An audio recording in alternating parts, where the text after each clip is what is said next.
it doesn't feel good. No, it does not. I mean, like the first bump, okay, maybe a little bit, but bump after bump after bump, you start to feel it. It starts to take a toll on you. And we can tell you, it feels worse the next day.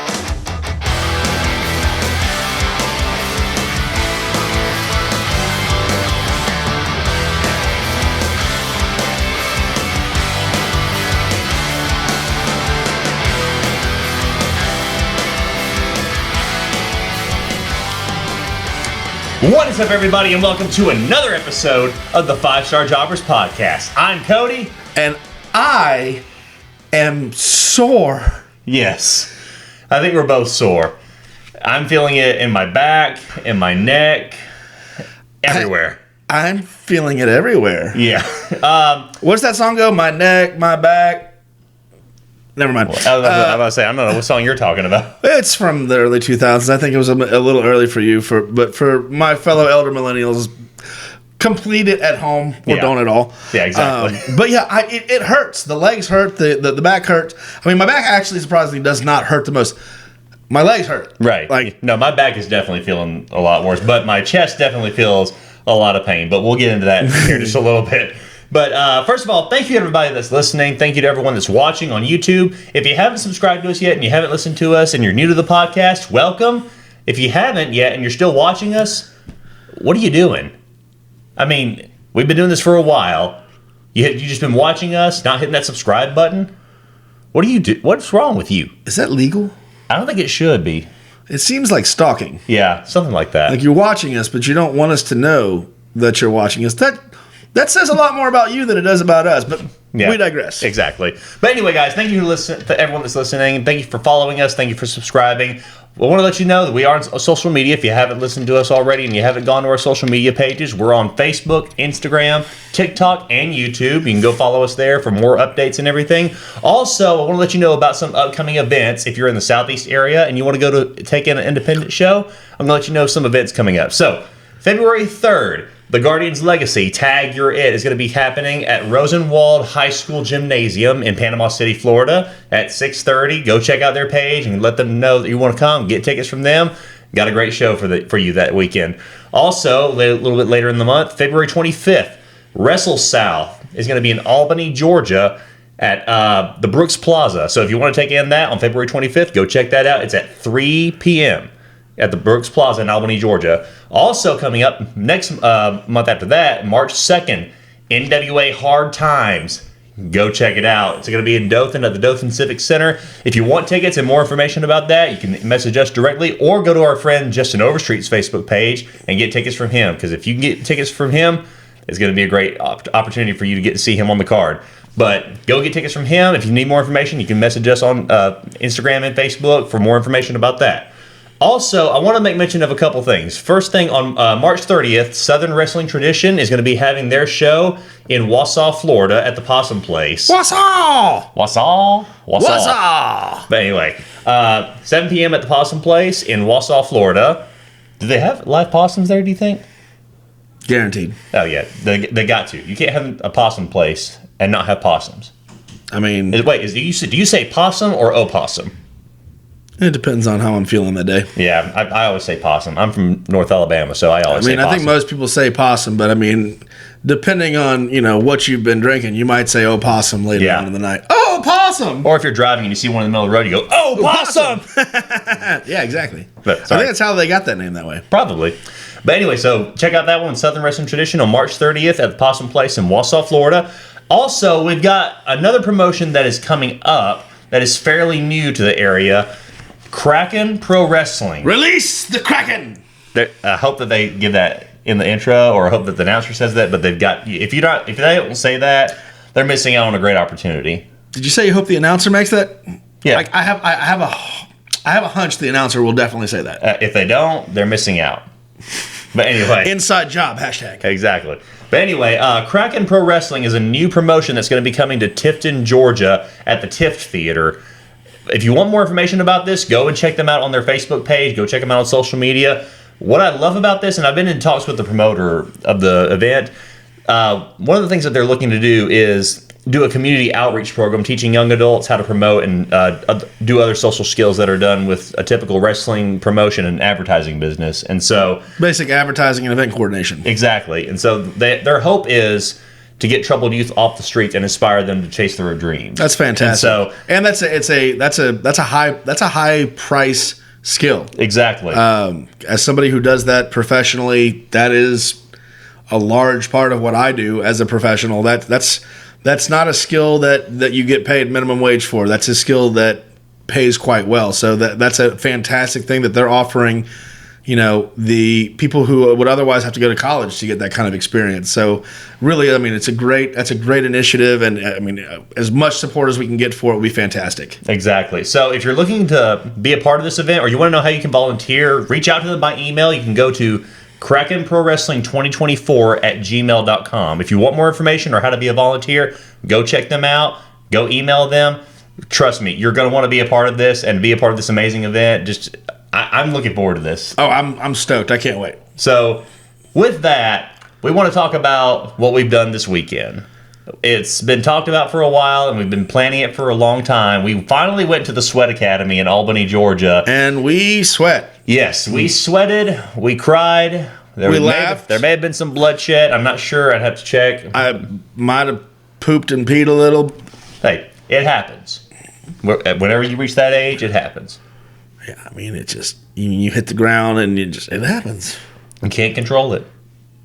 But anyway, so we cannot thank the people at Sweat Academy enough for allowing us to be there and to just run the ropes with these guys. And one of the things I will say that I was impressed about was just the plethora of talent that they have under Logan Stevens and under these guys at the Sweat Academy. Well, what blows my mind, too, was there were so many young adults there that had only been there for a couple of weeks. And, just the fluidity of which, how much they obviously had learned in a short period of time. And, just their respect for their business. And, you hear on so many different, whether it's podcasts, documentaries, what have you hear so many horror stories about bad wrestling schools and about bad wrestling school trainers and these old grizzled veterans who all they want to do is take your money, break you mentally and physically so that you stop coming back, and then they can keep the money and not have to do anything with you. And that is not what the Sweat Academy is. And Logan is doing a phenomenal job of not only preparing his students for in-ring work, but we really got to see what was great, and not necessarily going to be in the video that we show, but there was so much out of the ring counseling and everything to do to make sure that they're setting themselves up for success both in the ring and out of the ring. And I mean, it was, like I said, you hear so many horror stories, and then we see something like this, and we're like, okay, this was fantastic. So thank you so much, Logan, for letting us come, and for everybody that was there. We had a fantastic time, and honestly, we can't wait to go back, learn some more. Definitely. And, maybe you might see these big bumping meats in the ring someday. But anyway, we want to kind of show you guys the highlights of what we got to experience and how we got to talk to some of the young people that are there. But here's the highlight reel of what we got to do.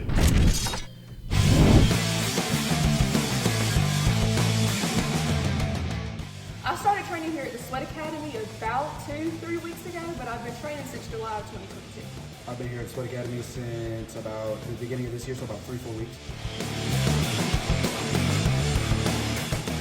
The key starter was I played sports throughout my entire middle school and then first year of high school, and then I stopped and I needed something to exert that energy. I lost a bunch of weight, lost almost 80 pounds in a year, and then I needed an outlet, needed something to keep myself moving, and I decided pro wrestling. I've been watching since I was 5, and something I wanted to do. Well, I love things that are just weird, things that people say, oh, you shouldn't do that. No, see, now I want to do it. So I played football throughout high school, and I was looking for something to kind of fill that void, And I was like, what better than professional wrestling? The hardest thing I had to learn was really just once you're in the ring, if you think about too much, you're going to get hurt. You got to get over that fear, get over yourself, get out of your own way, just do what you got to do. Honestly, the hardest thing that I've had to learn is just to trust yourself. Because if you don't trust yourself and your commitments, I'm not going to do this right. I'm going to hurt myself. You are. So you really have to get over that mental block and just trust that you can do it and your trainer's going to take care of it.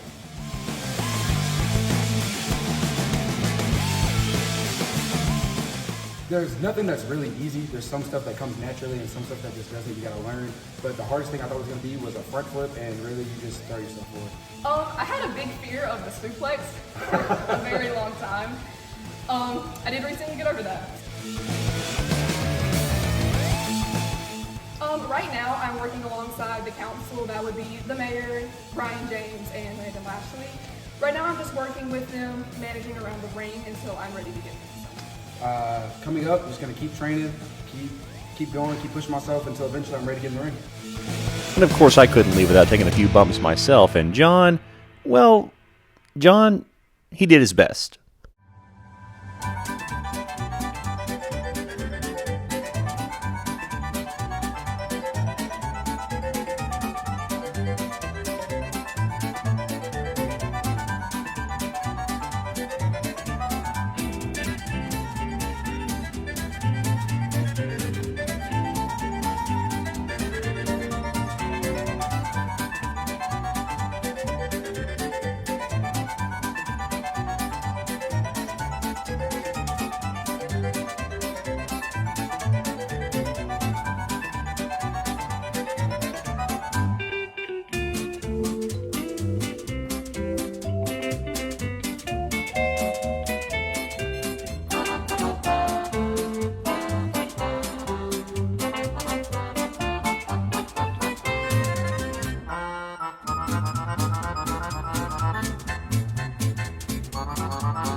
Man, like I said, we put a lot of sweat into being there, and I had a great time.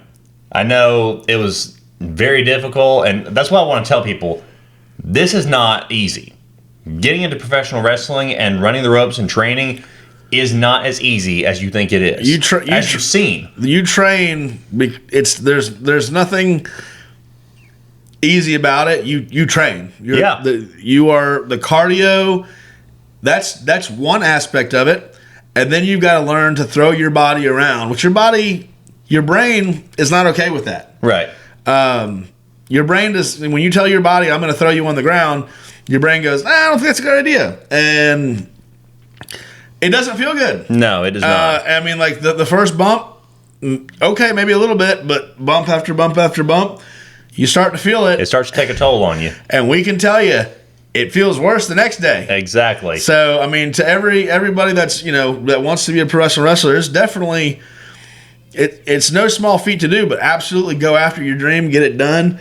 But to those who think that it's fake and, these guys are just dancing around, I can tell you it doesn't feel fake at all the next day. In fact, anybody who gets up the next day and goes and does it again, I have nothing but respect for, because I'm hurting. Exactly. My back is still sore. My chest is hurting from the chops, which we finally went through with it. It'll be on TikTok and YouTube and everything. In my dreams, every night I go to sleep. Oh, don't worry, because we've got yours up there as well. So both of our punishments, we finally went through with it. I got chopped in the chest. John here got his pits waxed. And my pits are cleaner than they have been since I went through puberty. And I've still got scars on my chest that'll probably be there for as long as I live. But like we said, thank you to Logan and thank you to everybody at Sweat Academy for having us there. It was so much fun, and we hope to do it again very soon. So, switching gears now, what a weekend it has been, because the Royal Rumble, it was, well, I won't say it was a great event, but it was good. There's some things we could talk about. No, I mean, not one of the best Rumbles of all. Definitely, there have been better Rumbles in the last few years. But it was a good event. I mean, it was a solid event from beginning to end. I mean, no real major surprises. No, only a couple. One. Yeah, I mean, a couple here and there in the Rumble, but I'm just saying overall, as the pay-per-view, the way the matches went, they moved their. What they did very well that I'm a big fan of is they set up a lot of potential storylines for the next, it's going to Elimination Chamber, going into WrestleMania, possibly even, things that might not even happen until maybe, come to fruition until SummerSlam. But that's what they did. They planted so many seeds for potential rivalries. And that, that part to me, that's what when I watch the Rumble, that's really why I watch. I want to know what the roadmap is for the year. Yeah. And so I feel like that was done really well. And what I did see as potential rivalries, I'm all in for. Yes, definitely. So we'll go through some of the things, not too much in detail, but just kind of what we thought were the highlights and things that were just not as great as we thought they would be. So starting off with the Women's Royal Rumble match, I think we can both agree this was the best Women's Royal Rumble match of all time. Absolutely. Best Women's Royal Rumble match and best Royal Rumble of the night. Yes, definitely. And probably one of the biggest highlights of this, and I wanted to save this for my high spot this week, but I'll go ahead and give it to you. Yeah. Jordan Grace. Yep, Jordan Grace is my high spot too. I mean, honestly, holy cow. Well, you've got, number 2. They didn't bury the lead at all. You had Naomi come in at number 2, and then what did Jordan come in at 5? Yeah, it wasn't far off, and then they had that moment, and Jordan came out with the title around her waist. They talk about TNA, and I know that Mickey did that, but it was a huge to-do. This one was out of nowhere, and it was very refreshing to see a talent come from another promotion, and that promotion actually getting discussed exactly on a WWE product, because before now that would have never happened. No. And so it's just one of those things that kind of, it inks in and it puts the exclamation point that we are in a new era for the WWE, and that things are not going to just be the way they've been for so many years. There is an opportunity for progress and for evolution. That's an apropos word. I know, right? Under Triple H and his team, and what they're going to be able to continue doing. Right. And that's, anybody who's a longtime wrestling fan should just be super excited. But yeah, just that moment and Jordan, that woman, she looks like $1 million. Oh, 100%. You think about women like Beth Phoenix in China and Rhea Ripley and these women who are, I'm not gonna lie, any dude would be intimidated to stand across the room. And if you say you wouldn't, you're a liar. Yeah. But she looked so good, and she was in that match for a good long time. Yeah. And there was a really great flow. Nothing seemed too choppy. The transitions seemed like they were done well. And I'm saying we'll get to the men's later, but that's one thing I can't say about the men's match this year. I think there were some last minute audits and some things that had to get changed in the men's match, because a lot of the transitions and the way the match worked, you could tell that there were some decisions that were made last minute or maybe day of. And we'll get into it later, but right. No, this match was really well done, and yeah, the surprises. The biggest surprise was Jordan. Obviously, Liv comes in at number 30, so she's making her return. That's fantastic. Were there any other surprises to you, or unexpected moments? Not necessarily, because you had a couple from NXT. You had Roxanne Perez and Tiffany Stratton. Mm-hmm. But other than that, I think Jordan Grace and Naomi were the only two surprises. And Liv Morgan. Well, no, I take that back. Jade Cargill. Oh, Cargill, yeah. Cargill made her debut. Can't bury her before she begins on that one. She came in. I mean, she always looks like $1 million. I mean, that's the one thing she's very good at doing. And she came in, and honestly, you can already tell the work that's being done in the Performance Center. Her in-ring fluidity is so much better. I mean, it's coming through so much cleaner in the ring than it did when she was in AEW. And that's not a knock on AEW or whoever trained her there, but I mean, I think it is just at a different level in WWE. But like she looked like she had been there forever. Exactly. So great job to Jade Cargill. Congratulations, Jordan Grace, for getting the opportunity. I mean, obviously she's the women's champion in TNA. I don't think she's signing with WWE. No, but she's not. The door's open for that, and I for one am all in for well, maybe not all in, but I'm definitely down for a Jordan Grace Rhea Ripley match. Oh, that would be incredible. I mean, it's like Hulk and Andre, but like women's wrestlers. Right. So yeah, Women's Royal Rumble definitely did not disappoint. It was definitely the best of the year. And then, of course, you have Bayley winning the whole match at the end. So that sets up for Io Sky and Bayley at WrestleMania.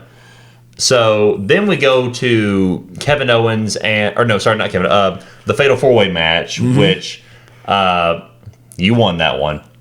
So, yeah, I for sure thought that Orton was going to pull it off, and we were going to have an interruption from The Rock, setting them up for WrestleMania, where it's The Rock and Roman Reigns. But I would have preferred that, honestly. Yeah. But I mean, I kind of figured that with some of the things that are going on in the world of professional wrestling, and how things are moving, maybe at one point it was a consideration, but I think right now they're going to keep that belt on Roman. And to say, obviously, if you've watched the Royal Rumble, spoiler alert, if you haven't, skip over the next 30 seconds. Yes. Cody wins.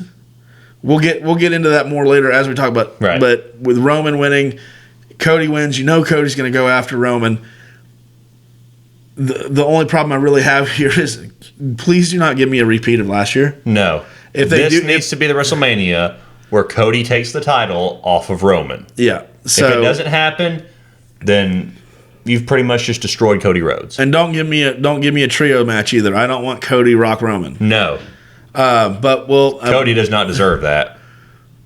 I mean, the fans don't deserve that. No. And honestly, I think Rock's smart enough. He's not going to fall for anything like that. And now that he sits on the board of TKO, which, I mean,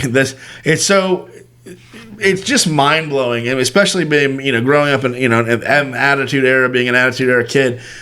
The Rock is on the board of directors at TKO. Right. Shawn Michaels is running NXT and basically the feeder system for talent into the WWE.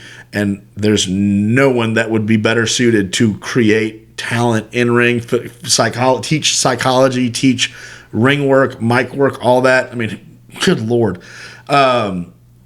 Can you imagine being a kid and being like, I know for a fact that I could go here and learn how to wrestle from Shawn Michaels? That would just be having a clear, incredible. I mean, back in the day, that was just never a consideration.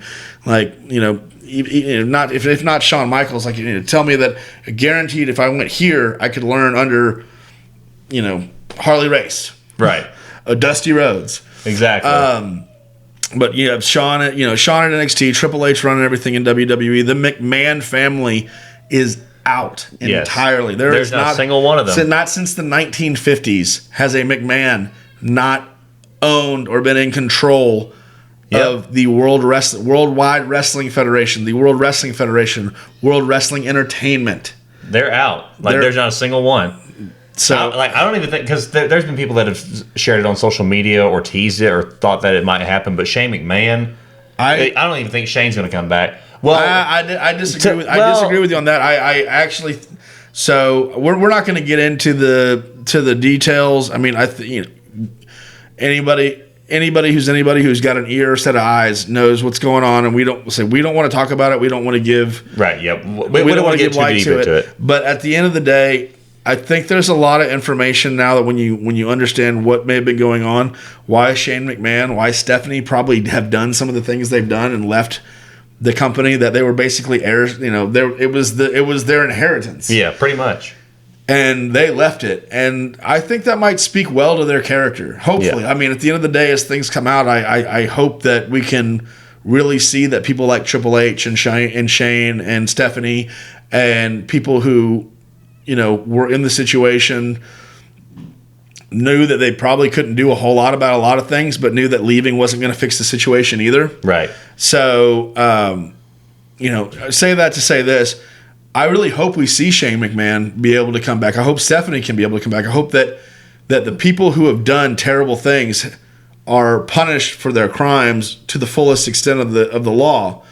If things are not true, I hope that the truth comes out. But I hope the truth comes out regardless, and that it's handled as it needs to be handled. Exactly. But no, I'd love to see Shane come back because Shane loves the business. Yes. I mean, you don't put your body on the line like Shane McMahon has if you don't absolutely love the business. So, right. No, but it's a crazy. I mean, it is a crazy time. It is in the world of professional wrestling. I mean, like I said, not since the 1950s. So we're talking 70 years. A 70-year era is over. Yes. For better or worse, we move forward. Right. So I mean, yeah, it's just this is not going to stop them from putting out a great product. Triple H has already put together a great product in spite of things that are going on, and I give a lot of admiration and a lot of props to Triple H for being able to handle this like a boss. No pun intended. But I mean, we said it while we were watching it last night. It's like, did Triple H really just kind of open the proverbial forbidden door? I don't want to say yes. I mean, obviously, he's not going to do it the same way as like Tony Khan does, where no, not at he's all. going to, free fly everybody, go work wherever you want to work, anytime you want to work. Because honestly, that doesn't work too, because you've got people that are your talent. They're overworking in other promotions, getting injured, and then your storylines dry up, and you deal with what AEW is dealing with right now.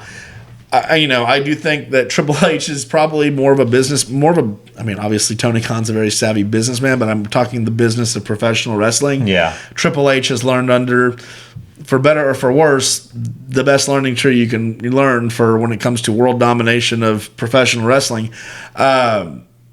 But I do think that in the new era, we're going to exist in a world where the word professional wrestling is not a bad word. Right. It may not be they're not going to completely switch over. They're not going to completely change philosophy. No. There's still sports entertainment. Yeah, and exactly. There's still value in that. I don't think sports entertainment's a bad word, and I don't think professional wrestling is a bad word. I think they're both great when they're working together. Yes. In tandem. And I think that if there's an opportunity for a great match, unlike the previous, the previous owner, the fact that they're not a WWE talent may not be a disqualifier anymore for us being able to see fantastic matches moving forward. And like I said, I'm super excited about it. Yeah.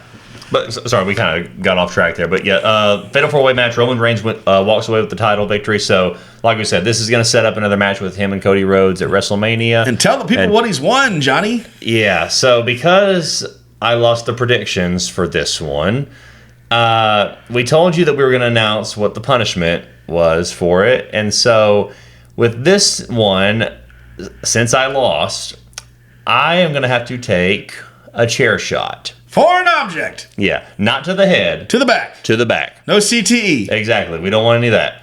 So now we just got to find when, where, and who. And to my biggest,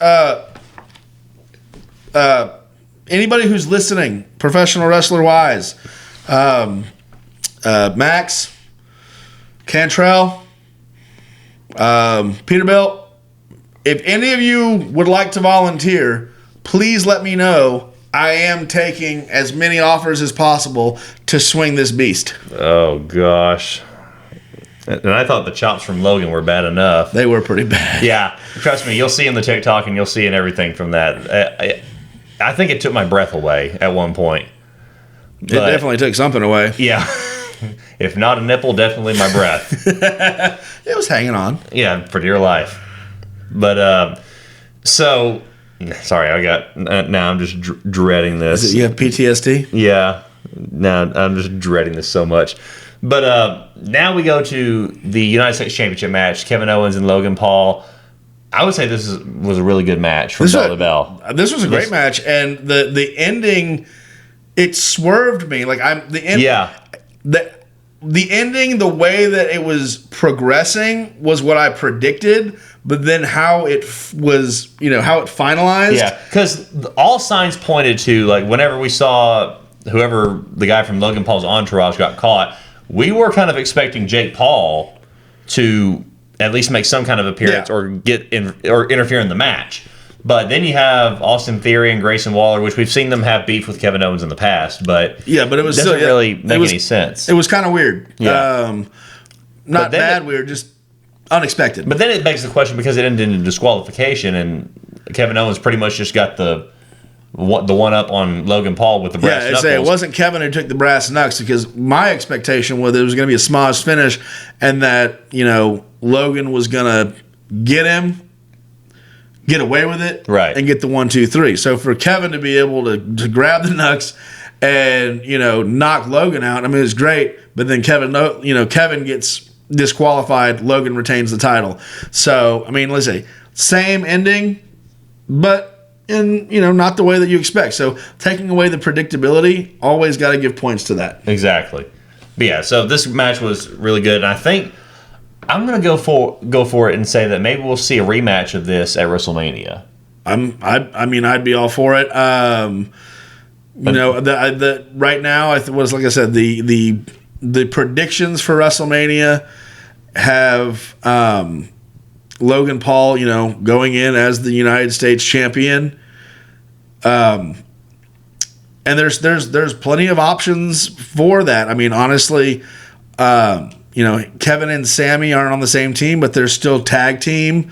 They're best friends. If Jake does come into the equation between now and WrestleMania, and you've got a Paul brothers, I'd love to see Kevin and Sammy, taking on the Paul brothers. That'd be fantastic. I mean, but there's so many other. I mean, honestly, there's a lot of great options for this this rivalry. To go up a notch. Maybe we see like a ladder match or a last man standing match. That'd be good either way. I mean, the options are up. We've got a lot of options, and like I said, that's what I really liked about this Rumble is that it's set up a lot of really good potential rivalries moving forward. Not just for WrestleMania, but just for maybe just Elimination Chamber, right, or something that could happen after Mania. Yeah, but we'll see more of that to come, hopefully in the next few weeks or so, or next month. But depending on what it is, and then finally we get to the Men's Royal Rumble, and I just felt like this was probably the most subpar Royal Rumble. Like I said, it was kind of choppy. Yeah. I mean, the ending alone. I mean, CM Punk and Cody. I think we all knew that's where it was going to get to. Yeah. And not to say that either guy didn't do a great job. They both did a fantastic job, and the promos that they did going into the Rumble, and then how they wrestled. Like, they're telling a great story. The ending was a little anticlimactic, though. Yeah, very much so. It really that. I don't know.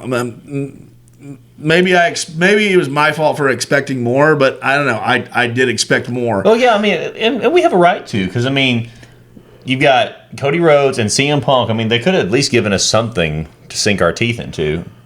Yeah, but I mean, so the ending it basically made it just looked like Punk makes a stupid mistake and goes over the ring. Yeah, I mean, it really, like I said, I couldn't really sink my teeth into that finish. Yeah. And like I said, the match as a whole. Yeah, well, there's just only one part of it I would say was a pretty decent surprise, but I think you called it at one point. But Andrade, making his return to WWE was pretty epic. Oh, it was fantastic to see Andrade come back. And he looks great. And there might have been a little bit of a tease during the match for a potential rivalry between Andrade and Santos Escobar, which would be incredible. I mean, I think that would be a tremendous match. I mean, obviously, both those guys are fantastic in the ring.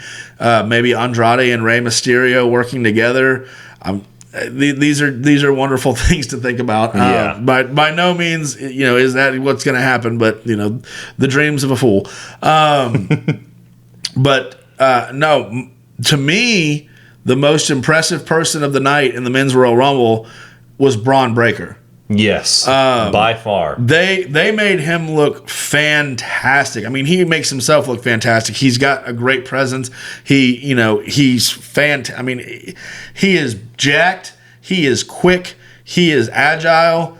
Everything he does. I mean, he's a Steiner. What do you expect? Yeah, he really is. I mean, he makes the Steiner name. He puts it, like I said, he makes the Steiner name proud, but he also just perpetuates just the different level that the Steiners are at in professional wrestling. Exactly. I still wish that they would allow him to use his last name.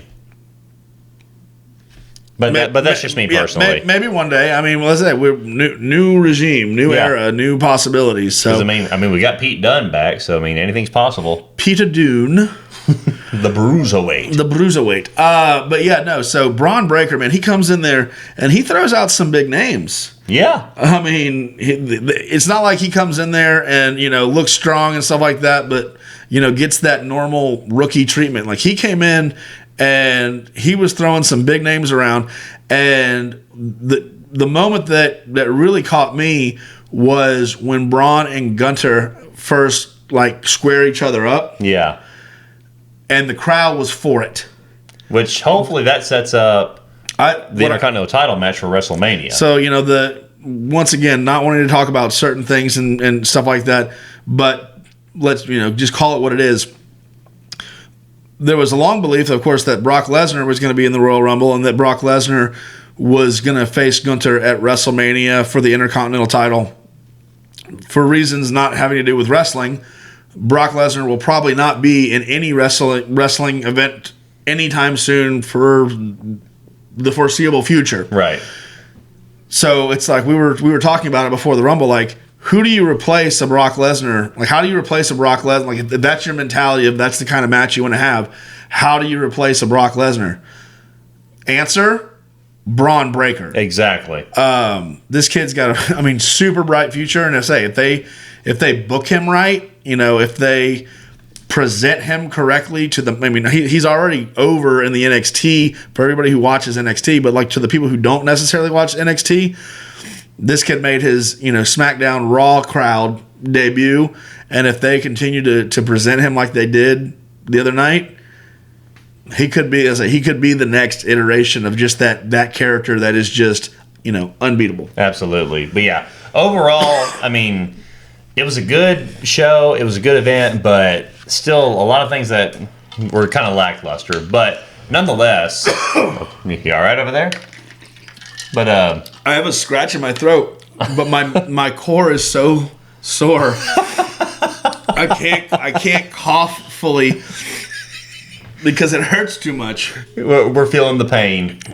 Here come the pain. Exactly. But like we said, good event. A lot of things that were exciting about it, but still some things that were kind of just lackluster. Mm-hmm. But overall, it was a decent Royal Rumble. And all we can do is just look forward to WrestleMania. We'll technically look forward to Elimination Chamber and see where we go from here. All right, so let's move to this segment. I want to armchair book Elimination Chamber. Give me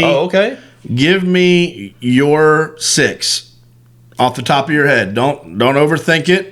Well, okay, so here's the thing. Which are we going for? Are we looking for number one contender? Cody won the Royal Rumble. Right. So he's challenging Roman Reigns. Right. He's not challenging Seth Rollins. So this is for the world title. So the Elimination Chamber is going to determine the number one contender for the world title. Okay. If I'm armchair booking it, obviously putting CM Punk in there. Yep. I'm going to put Drew McIntyre in. Yep. I'll put Damian Priest in. Mm-hmm.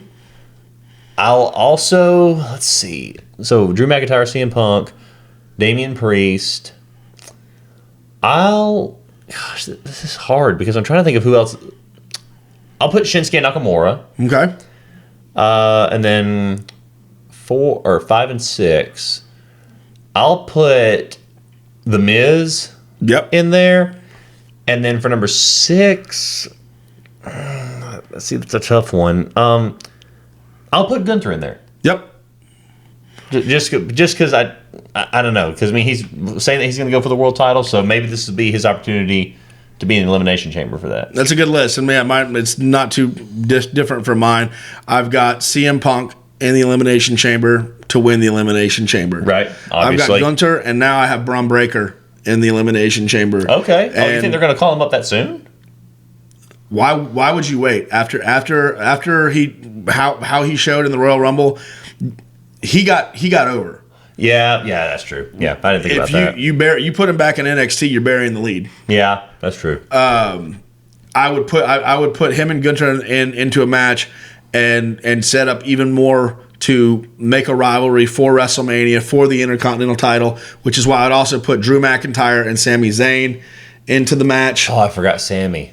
Yeah, so Drew, Sammy, and then the hard part to round it out there, but kind of easy as well, is throw Damian Priest in there. Yeah. I think they're if they're really wanting to keep pushing Damian as a potentially lead guy, he needs to be in those lead matches, and just having being Senior Money in the Bank, it counts for something. It lets the crowd and the fans know that if you win a Money in the Bank match, the company obviously has a belief in you as a potential big guy. Right. But you've got to continuously be in the big guy matches for them to be able to sink the teeth into it, so that if it does eventually happen, it's not going to make no sense whatsoever, and then they're gonna retract their interest. Right. But yeah. So I mean, Elimination Chamber is going to be exciting, and then at some point we're going to do our predictions for WrestleMania, because that's going to be an interesting one for sure. Well, that's going to be WrestleMania, so the predictions we're going to need to make sure that the punishment on that one is the grandest stage of all. So once again, if anyone listening, please send us direct, either Instagram, Facebook, YouTube. Leave us a comment, leave us a message. Nothing involving the cornhole or the genitalia, but obviously, we're willing to bump. So I would say the sky's the limit, but it's the internet, so I'm not going to say that. That's gross. I was about to say, that's. But we're willing to take pain for your pleasure. So do with that what you will. We'll see what comes of that. I'm kind of scared at that point. But anyway, you ready for some reviews, John? I can't wait, Cody. All right. So I kind of already gave it away with my one of my high spots was Jordan Grace, and I think that was yours as well. That was mine. But another one I'll give for this week comes from AEW, the Minoru Suzuki and Adam Copeland match. That was a really good match. That was better than I thought it was going to be. Mm-hmm. I knew it was going to be strong style, hard hitting, landing strikes and chops back and forth, but honestly, it was probably one of the best matches that AEW's put together on Dynamite in a while. Yep, and I know that I'll give a high spot, another high spot, since you're going to go with that one. As much as I ever will be a critic of something, when something is done well, I'm not a hater of a wrestler. I'm not a hater of a character. I will always be a hater of bad psychology. I will be a hater of bad execution, and I'll be a hater of lazy booking or promoting. Right. But when something's done right, whether I love that character or not, I will call it out. And this is that. What is going on with the Young Bucks right now, I really like. Yeah. They are leaning into that heel mentality that they are already being given, whether they want it or not. So just go ahead and take it and run with it. Yeah. Thank you. Bring back this, like I say, the realism that is, like whether that's the reality or not. If that is the perception of the masses, why fight it if there can be money made by leaning into it? Exactly. Like, accept it. And honestly, because I've said this for a while, like, either take the role that you're given as an EVP or be a wrestler. They are doing exactly that. Yep. But they're also doing it in a way to where it'll create more of a heel persona for them that they should have been doing. Yep. But now that everybody sees them as these bad guy EVPs that are just destroying anything and everybody, it's perfect. They're doing a great job. And maybe this is an upward trajectory for AEW at this point, but it's too soon to tell. Yeah, I mean, as I say, I don't know fully, how much they're willing to go into this, but from what I'm seeing, I really am liking. This is the best promo segment work they've done since the company started. Right. I mean, they've just been the Young Bucks. Like, that's been their thing since they've been here. And, people love the Young Bucks and people love being the Elite and the YouTube series and everything like that. But the characters got stale. Yeah, definitely. finally, like we're seeing we're seeing the Young Bucks try something new. And it's time for them to try something new because they're no longer like they might be called the Young Bucks, but they're no longer the Young Bucks. They're no longer the David of the David and Goliath story. Right. They are the over tag team that has control, at least to some degree, in the company. Exactly. So by that very definition, you're an authority figure. You're not David anymore. Or say David wasn't David when he became king.